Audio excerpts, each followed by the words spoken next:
تو کیسے ہو دوستوں؟ بوہیٹ ویلز جو سب سے زیادہ جینے والا میمل ہے، جی ہاں، یہ تقریباً 200 سال تک زندہ رہتے ہیں۔ لیکن اس سے بھی حیرانی کی بات تو یہ ہے کہ یہ کینسر جیسی بلا سے بھی آسانی سے لڑ سکتا ہے۔ اس کی وجہ ہے بوہیٹ ویلز میں موجود ایک superior D N A repair ability. ان ویلز میں ڈی این اے ریپیئر کے پیچھے کچھ خاص پروٹینز کی موجودگی بتائی جاتی ہے جن پر سائنٹسٹ ریسرچ کر رہی ہے۔ لیکن کچھ پروٹینز ہوتی ہیں جو عام D N A repair mechanism میں اپنا کردار نبھاتی ہے۔ تو چلیے ہم پہلے ان کے بارے میں جانتے ہیں، اس سے پہلے جو ڈی این اے ریپیئر کے بارے میں نہیں جانتے۔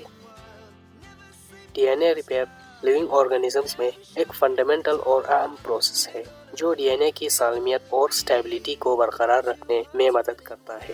سیلز میں موجود ڈی این اے کو مختلف فیکٹرز کی وجہ سے نقصان پہنچ سکتا ہے، جیسے کہ environmental factors, replication errors, chemical agents اور بایولوجیکل پروسیس وغیرہ۔ لہٰذا اگر ڈی این اے ریپیئر نہیں ہوتا ہے تو یہ میوٹیشنز، جینیٹک انسٹیبلٹی اور کینسر جیسی ڈیزیز کو لیڈ کر سکتا ہے۔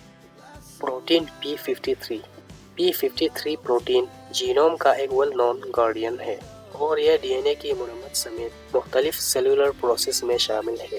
یہ ڈی این اے ریپیئر اور سیل سائیکل ریگولیشن میں شامل جینز کی ایکسپریشنز کو ایکٹیویٹ یا ریپریس کر سکتا ہے۔ BRCA1 اینڈ BRCA2 پروٹینز، یہ پروٹینز ڈی این اے میں ڈبل سٹرینڈ بریکس کی مرمت سے وابستہ ہے۔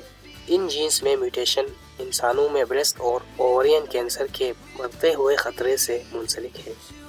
ATM اور ATR پروٹینز، یہ proteins D N A damage کا پتہ لگاتی ہے اور ریپیئر پروسیس کو شروع کرنے میں اہم کردار ادا کرتی ہے۔ اور بات ہو بوہیٹ ویلز کی، ریسرچرز نے ان دو خاص پروٹینز کی تلاش کی ہے جو بوہیٹ ویلز میں ڈی این اے ریپیئر کے ساتھ جڑے ہوئے ہیں، اور ان کی لمبی زندگی کے پیچھے کا ریزن بھی یہی ہو سکتا ہے۔